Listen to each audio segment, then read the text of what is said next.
existe algo estranho nessa pintura, porque ela não está em um grande museu e provavelmente você nunca tinha visto ela antes. Mas isso não combina com o que ela faz, porque basta alguns segundos olhando e alguma coisa começa a incomodar. Essa é uma cena bíblica conhecida: Cristo sendo ridicularizado, coroado com espinhos, diante de um soldado. Mas aqui tem algo fora do lugar, porque em vez de você apenas observar, em algum momento surge a sensação de que existe alguém ali, te observando de volta.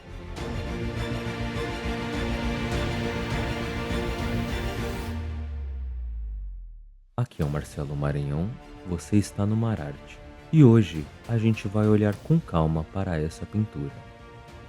Entender quem foi Karl Bloch e que contexto ela foi produzida, e como cada elemento da imagem foi construído.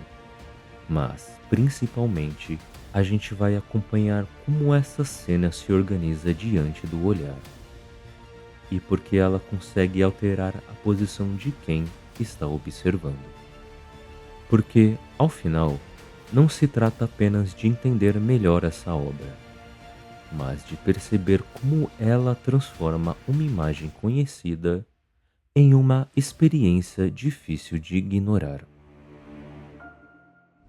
Essa pintura foi feita em 1880 por um artista dinamarquês chamado Karl Bloch, que dedicou grande parte da vida a representar cenas do Novo Testamento.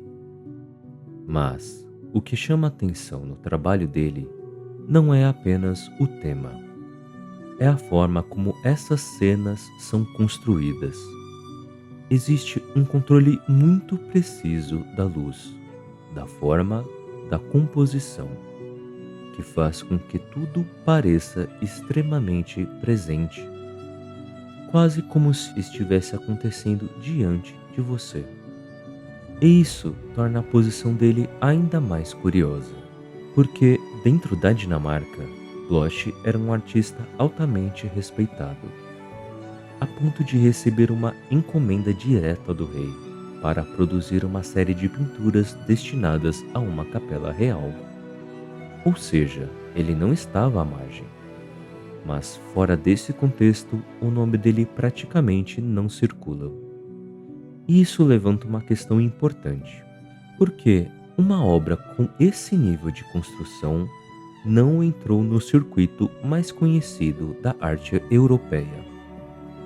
Parte da resposta está no momento em que ele viveu. Enquanto a arte começava a se deslocar para formas mais soltas e experimentais, Bloch permaneceu ligado a uma tradição mais controlada, mais precisa, mais centrada na construção da imagem. E isso acabou colocando o trabalho dele fora do que se tornaria dominante. Mas isso não explica tudo, porque quando você se aproxima dessa pintura, a sensação não é de algo distante no tempo, é de algo que ainda funciona. E é por isso que vale olhar para ela com mais atenção. Essa pintura representa um momento específico dos evangelhos, quando Cristo, depois de ser preso, é exposto à zombaria dos soldados. Eles colocam uma coroa de espinhos sobre a cabeça, cobrem o corpo com um manto vermelho e colocam um bastão em suas mãos, como se fosse um cetro. Mas não há honra nessa construção. Cada elemento aqui é usado para inverter o significado da cena, transformando símbolos de poder em instrumentos de humilhação. Se você observa a imagem com calma, vai perceber que não existe praticamente nenhum ambiente ao redor. O fundo é completamente escuro, sem arquitetura, sem profundidade, como se tudo tivesse sido removido. E isso concentra toda a cena apenas nesses dois corpos.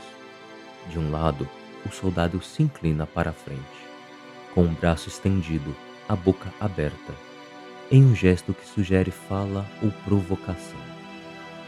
Do outro lado, Cristo permanece ereto, com o corpo contido, segurando o bastão, sem reagir ao movimento diante dele. E essa organização não é acidental.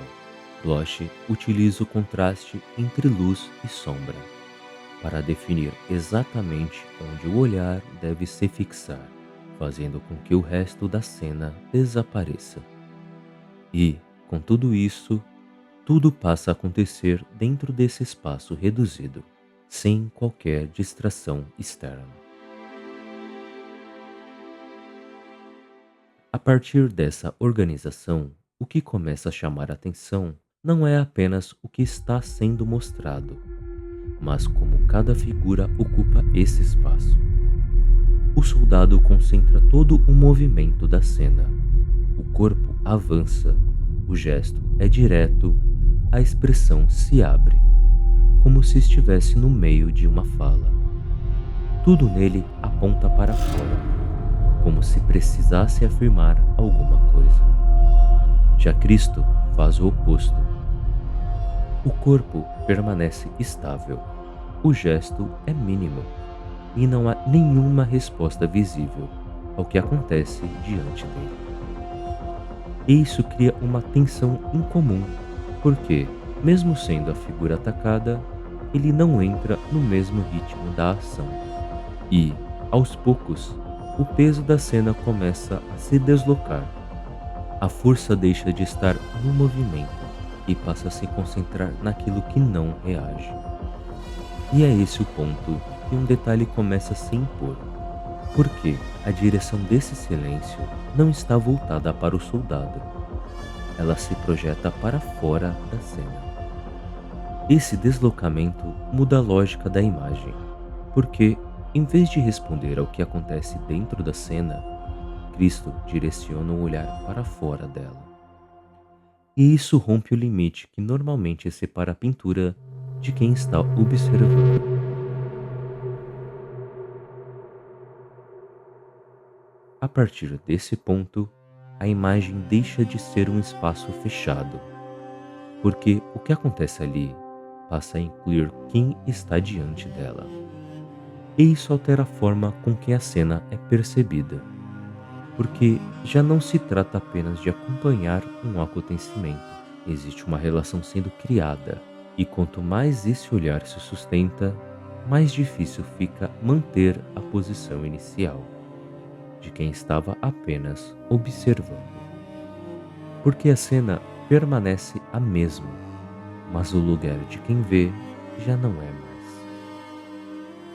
E é nesse ponto que a pintura deixa de funcionar apenas como representação. Porque, se o olhar não está preso à cena, então ele não pertence apenas a ela. Ele estabelece uma relação com quem está fora. E isso muda a natureza do que está acontecendo. Por quê? A partir desse momento, você já não está apenas diante de uma imagem. Você passa a ocupar uma posição dentro da situação. E isso transforma a pergunta. Não é mais sobre o que está sendo feito com ele, mas sobre o que acontece quando alguém presencia isso. Porque a cena mostra um ato de humilhação, mas não define a reação de quem está diante dela. E é exatamente esse espaço que se abre. Um espaço onde não existe resposta dada, só a possibilidade de perceber qual é o seu lugar ali.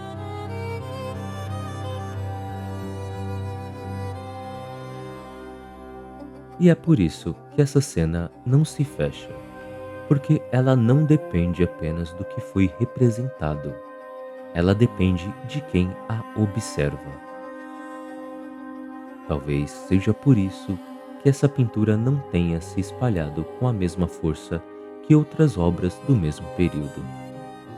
Porque, ao longo desse olhar, a cena deixa de ser apenas algo que você entende e passa a ser algo que te posiciona diante dela.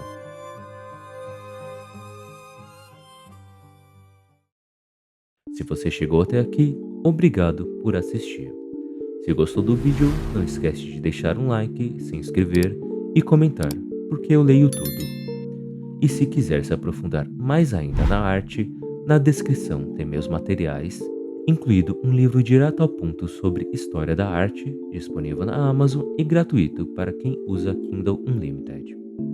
E se quiser continuar essa conversa ou ver meus trabalhos, me encontra no Instagram, porque algumas imagens não terminam quando você para de olhar, elas continuam no que você passa a ver depois.